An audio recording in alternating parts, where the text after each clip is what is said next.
Mali, Burkina Faso and Niger have come together to form the Alliance of Sahel States.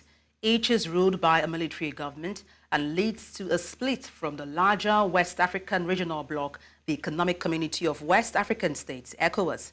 The Confederation of Sahel States, which will use the acronym AES and be headed by Mali in its first year, totals about 72 million people. The exit came as the trio shifted away from former colonial ruler France. All three have expelled anti-jihadist French troops and turned instead towards what they call sincere partners, Russia, Turkey, and Iran.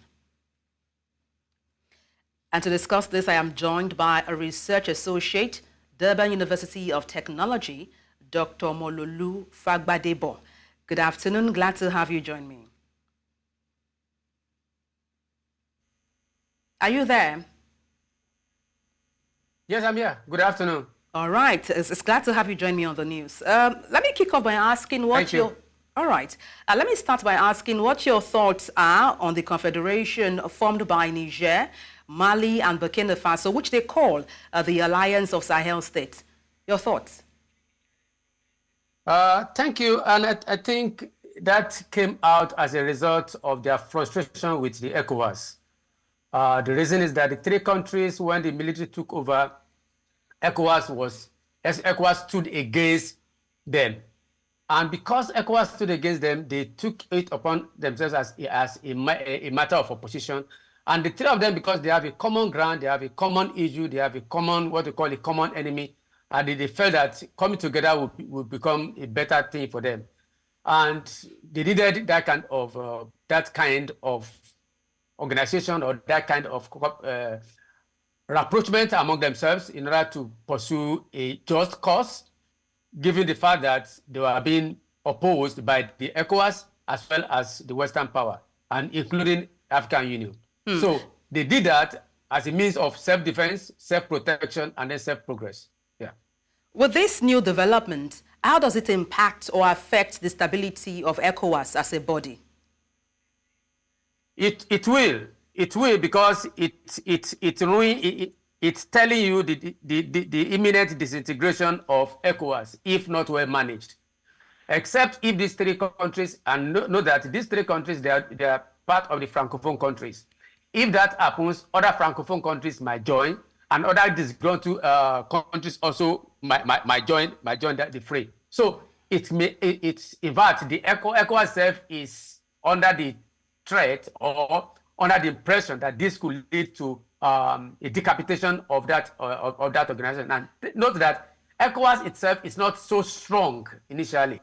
So if it were a very strong regional body, it will be under entirely, whereby you have multiple centers of power.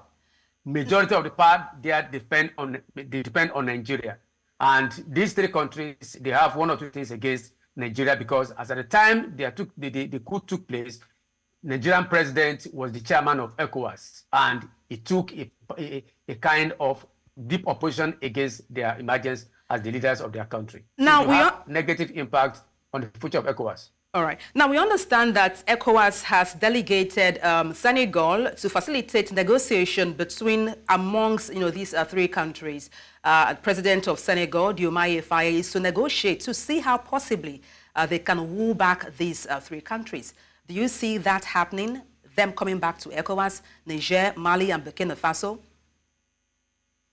Well, if the president of Senegal could succeed in convincing them, it might be possible, but I'm not sure of the feasibility of the leader of Senegalese leader convincing them. Why do you say so? Reason being that the three of them have joined an alliance with Russia. So whatever that comes, whatever decision they will take now will depend on the position of Russia.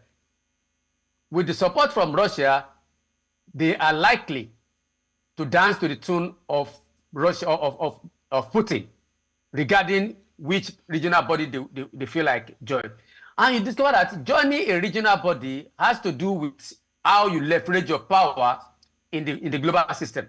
So with the alliance with the East, and then with the coming power of Russia, and I'm not sure of what attitude of Putin will be like in allowing them to come back to the fold of ECOWAS, if they insist in doing that. And secondly, will ECOWAS leaders accept them back as a military government? Will they not insist that they must be democratized? Those are the ramifications that we need to consider as well. Well, we're pressed for time. I wish we had more time, but thank you so much for your expertise on the news. Research Associate, Durban University of Technology, Dr. Omololu Fagbadebo. Many thanks for your insight once again.